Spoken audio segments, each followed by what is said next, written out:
क्या नेटो के खिलाफ पुतिन का वॉर प्लान तैयार हो चुका है? ये सवाल इसलिए क्योंकि उनके सबसे करीबियों में शुमार रमजान कादिरोव ने रूस के 31 देशों को सबक सिखाने का ऐलान किया है। कमांडर कादिरोव ने अपने बॉस को यूक्रेन को मिट्टी में मिलाने की सलाह दी है। ऐसे में सवाल यह है कि क्या कादिरोव को अब यूक्रेन के बाहर नेटो देशों से युद्ध का भी टेंडर मिल गया है?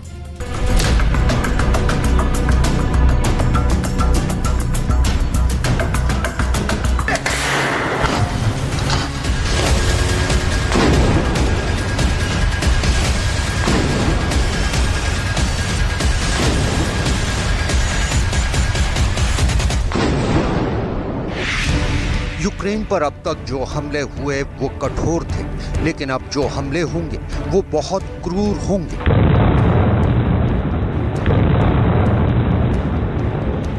मई में ही दूसरी बार मॉस्को में ड्रोन अटैक से रूस के राष्ट्रपति व्लादिमीर पुतिन का आक्रोश 7वें आसमान पर पहुंच गया है,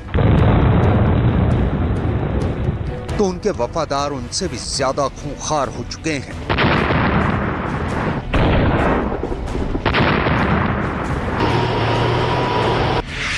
सबसे ज्यादा गुस्से में पुतिन के दो बेहद करीबी वफादार हैं। इनमें से एक चेचन कमांडर रमजान कादिरोव है और दूसरे Wagner chief Yevgeny Prigozhin.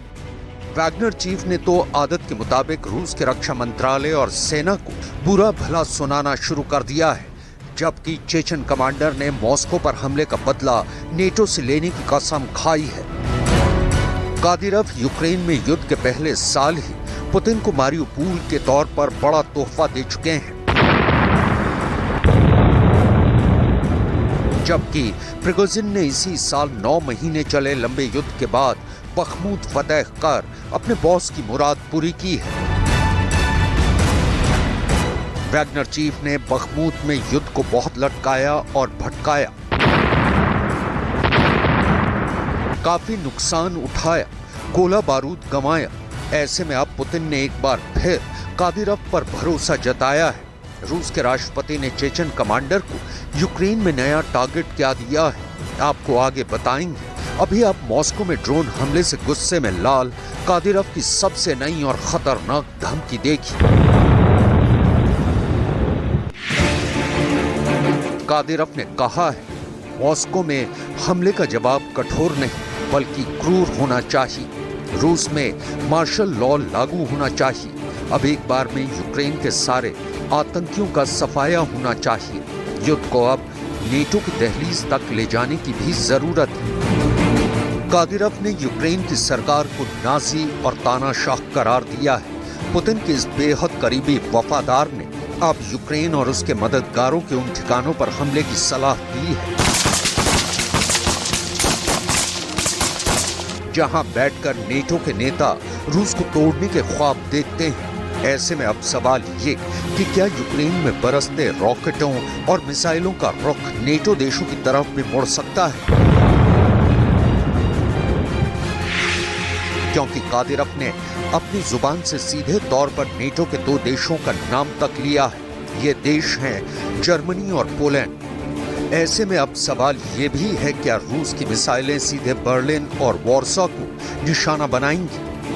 Putin के खिलाफ ज़ेलेंस्की बीते 15 महीने से युद्ध के मैदान में टिके हैं। ऐसा नेटो देशों के हथियारों के बूते ही मुमकिन हुआ है। हालांकि रूस के हथियारों के मुकाबले यूक्रेन को दान में मिले हथियार नाकाफी साबित हो रहे हैं।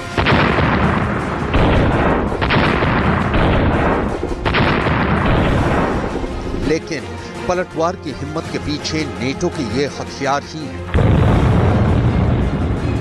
यही वजह है कि पुतिन के खास कादिरोव ने अब सीधे नेटो देशों को सबक सिखाने का ऐलान किया है।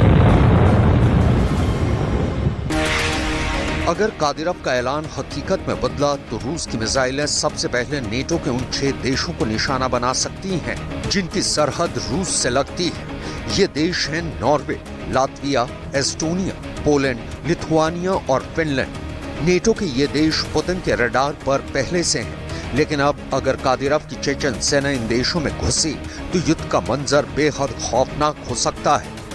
पुतिन भी मॉस्को में हुए ड्रोन हमलों को आतंकी वारदात बता चुके हैं। ऐसे में जाहिर है इसका जवाब यूक्रेन को बहुत महंगा पड़ सकता है। Попыток запугивания России запугивания граждан России и ударов по жилым зданиям. Это, конечно, явный признак террористической деятельности.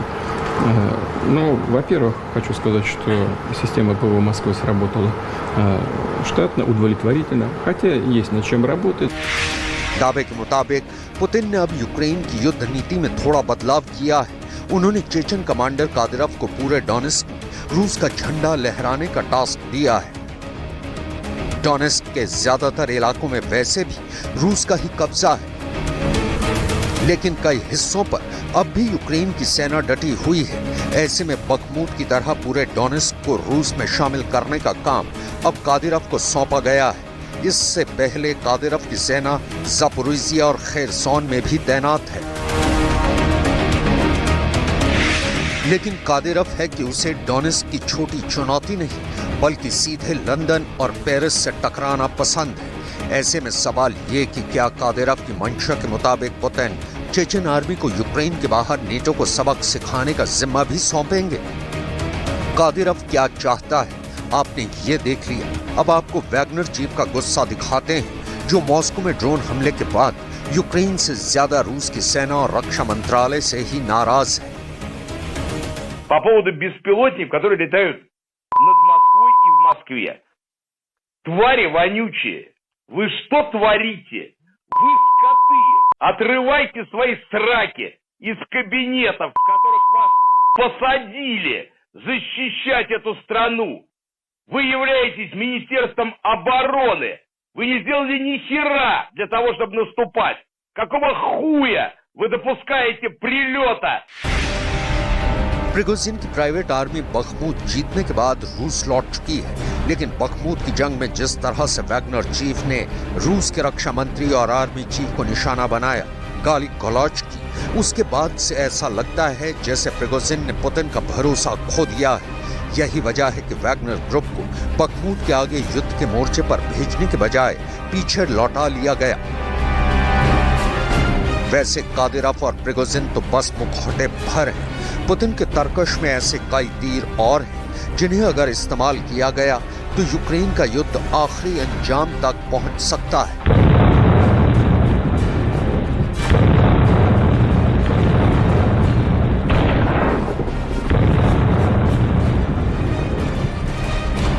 रूस के मुताबिक यूक्रेन ने पहले पुतिन के दफ्तर और अब घर को उड़ाने की नाकाम कोशिश की है। ऐसे में उसे इसका सबसे भीषण और भयंकर अंजाम भी भुगतना होगा।